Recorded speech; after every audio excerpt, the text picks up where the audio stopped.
Versa in gravi condizioni all'ospedale di Mestre il motociclista vittima di uno scontro con un'automobile in viale San Marco. L'incidente è accaduto questa mattina una manciata di minuti prima di mezzogiorno all'altezza dell'incrocio con viale San Sovino.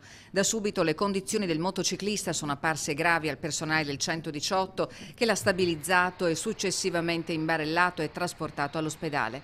L'uomo è ricoverato nel reparto di rianimazione in prognosi riservata e i medici stanno valutando un intervento chirurgico per la riduzione dei traumi riportati nel violento scontro.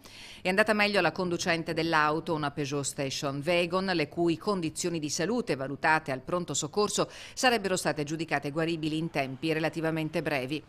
La dinamica dell'incidente è al vaglio del personale del reparto motorizzato della polizia locale che ha eseguito i rilievi di legge e deviato il traffico particolarmente intenso a quell'ora. Con la polizia locale anche i vigili del fuoco del comando di Mestre per le operazioni di soccorso. Qualche disagio alla circolazione dei mezzi pubblici, fermo il tram, deviati gli autobus su percorsi alternativi fino alla completa riapertura della strada.